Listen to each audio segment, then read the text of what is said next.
Establishing data link with Pegasus. 5. What are you doing joyriding in the Pegasus? Your research reconnaissance mission was not scheduled until... Wait a minute, what's that uniform you're wearing? What's that look on your face? You have a lot of questions to answer, soldier. Once you have finished logging your report in the command center, I want to see you in my office immediately. So he hasn't changed much with time. Historical log review required immediately return to command center. So I thought it said not to get out of the Pegasus. Right? Didn't it say that? But, I mean, okie dokie.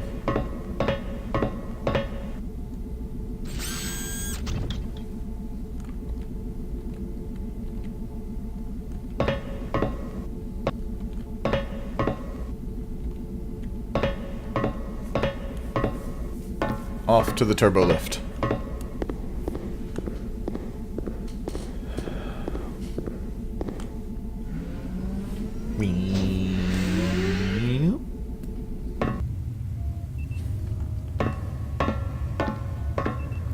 Alright.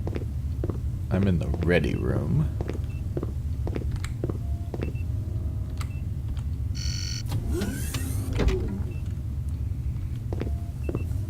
To go to the command center. Which is this away? Oh, there's the scary boys again.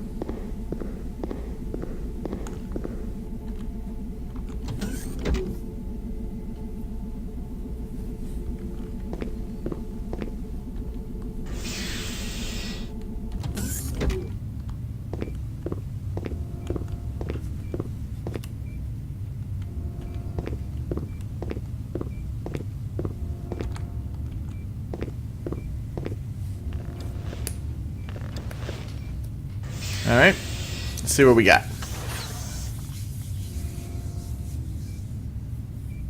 Oh, that must be the CD-ROM drive.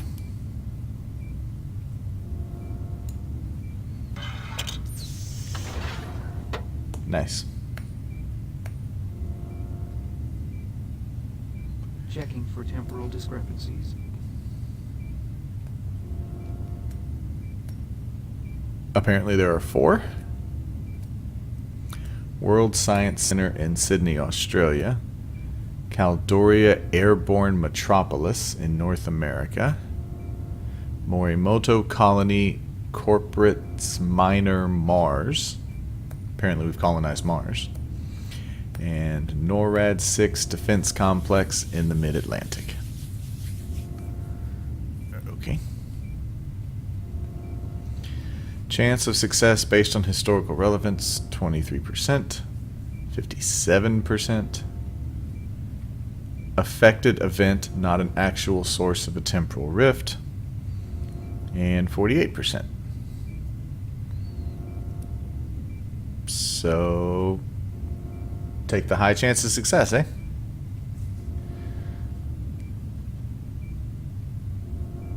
Oh.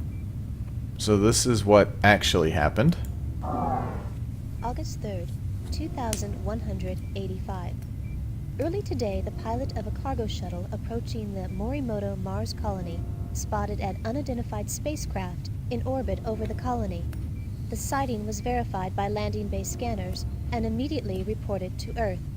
Soon after, the ship sped off towards the outer reaches of the solar system. This first governmentally verified encounter with an alien race has already prompted the leaders of the world to start emergency closed-door meetings to discuss the implications of this monumental event. Okay. You kicked me out? Weird. What's the altered one? 8/3/2185. 0800 hours. Morimoto Corporation's Mars Colony project suddenly went offline last night, just moments after the pilot of a cargo shuttle spotted an unidentified spacecraft in the area. While it is still unclear what has happened, many believe that the colony may have been destroyed by a malevolent alien race.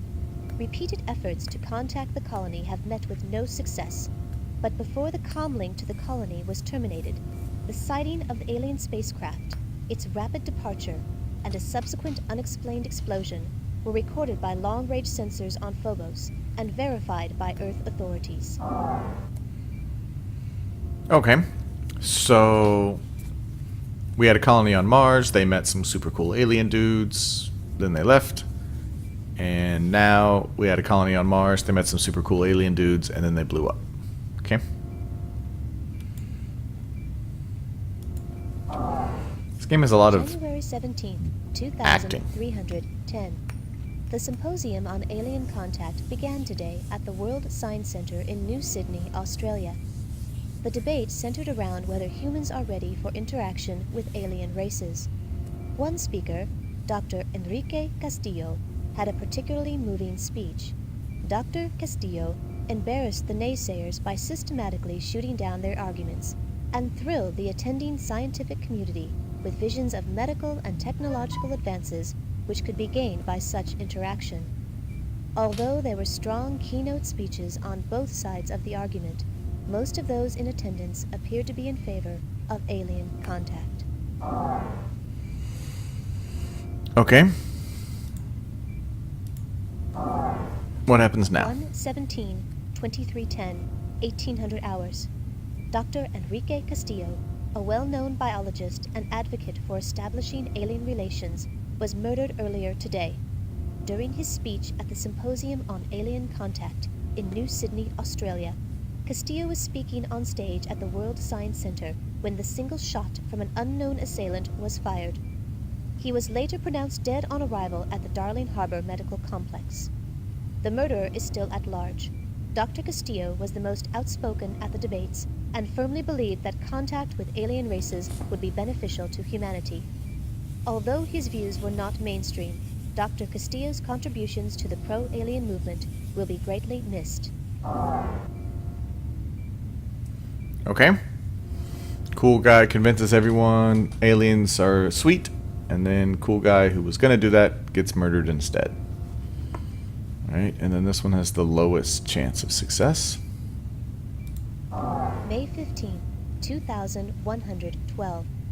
The government of Gorbistan appears ready to agree to the terms of the Worldwide Unification Treaty being set forth by the United Nations.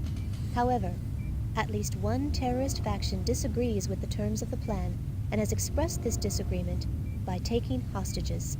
Nevertheless, it appears that the Worldwide Unification Treaty will be signed by Gorbistan and all other nations of the world.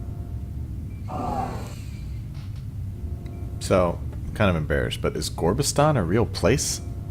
I've never heard of it. 5/15/2112, 1400 hours.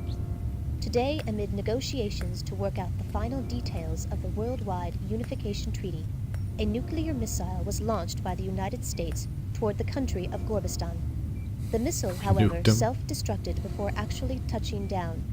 Before the scare, the leaders of this country No, we appeared to be didn't nuke ready 'em. to accept the terms of the peace plan. Although the U.S. officials have repeatedly stated that they don't understand how the missile could have been launched, other foreign governments have already said that they cannot possibly sign a treaty with a country that would use such scare tactics. Thus, the Worldwide Unification Treaty, which has come so close to realization, now has little or no chance for ratification. Alright, and then the one that's not actually a thing. More than a century after the first confirmed sighting of a UFO, aliens have finally made contact with Earth. Early this morning, a huge triangular-shaped vehicle entered into Earth's orbit. After 3 hours, the spacecraft came through the atmosphere and hovered over Caldoria. Moments later, the following message was transmitted over all communication frequencies. We are the Ceronians. Please do not be alarmed. We have come because we feel that you are ready. You have reached a point where you are no longer dangerous to yourselves or others. This is why we've chosen to invite you to join us, the symbiotry of peaceful beings. We are an alliance of sentient beings whose objective is to benefit from the sharing of knowledge and culture. We We know that it will take some time to fully comprehend the significance of this encounter, so we will give you the opportunity to deliberate our proposal. On this same day, 10 years from now, a Sorolan delegate will visit you to extend a formal invitation to join the Symbiotry. Until then, we look forward to meeting you in person. Cool. And as suddenly as they had appeared, the Sorolans departed, leaving Earth to ponder the implications of their existence and their incredible proposal. So, it's always been a thing to me about how in a lot of movies they talk about, we'll give you one galactic standard week. Oh, that's 10 of your minutes, or whatever. I mean, if you're talking about a sentient race who is technologically advanced enough to travel across the galaxy and then communicate in a form that you can understand because, you know, they observed you or whatever, surely they would be able to tell you, yeah, you have this much time in your units of time. Today, 123 years after the first official UFO encounter, an alien spacecraft entered into Earth's orbit. After several hours of silence and mounting tension, the aliens transmitted the following message over all communication frequencies. We will return when you are ready. While no one is quite sure what this message means, many leaders have voiced concern about interacting with an obviously powerful and potentially dangerous alien race. Alrighty. After I was alerted that you had the historical log, I began monitoring your actions. I just downloaded the information regarding the temporal distortions. I still can't believe it has really happened. I'm reviewing all of the information about this matter, but it's obvious I can't risk sending you back to change things now. My life in the only world I have ever known is at stake, and no one, no matter what the regulations say, is going to change it for better or worse. As of this moment, consider yourself a hostile enemy of the state. Sending robots Damn. to guard the command center door until I can figure out how to dispose of you. I'm sorry, Agent 5, but once I destroy the historical log you brought back from the prehistoric site, the only memories of your world will be in your head. And that's where they're going to stay.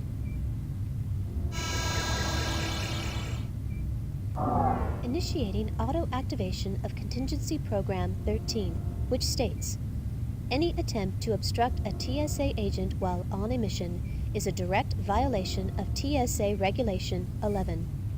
Override code implemented. Attempting to establish link with Command Central Computer Core.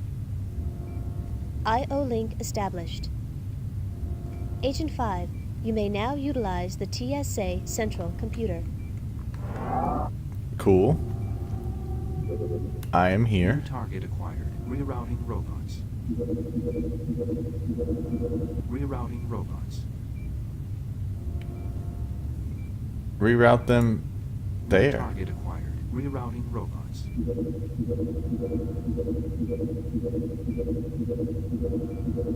Rerouting robots.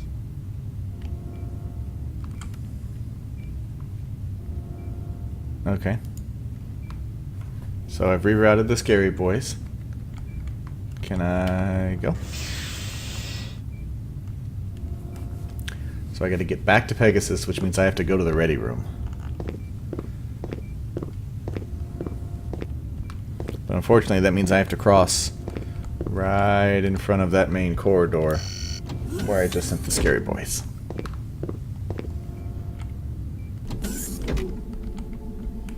Run real fast. They're not there.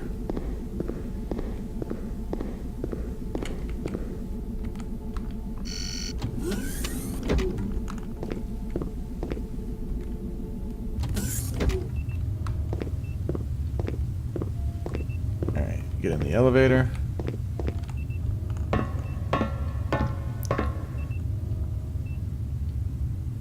Access authorized for... Do I need a new biosuit? G. Blackwood. Biosuit detected. Oh. Suit already in place. Excellent. Please keep hands inside turbolift.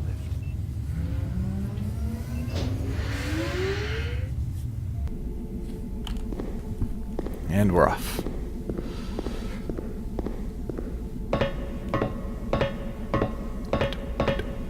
Sounds in this game are pretty cool.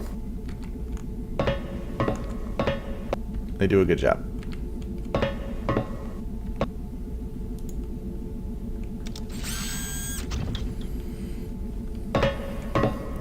Let's do the time machine again.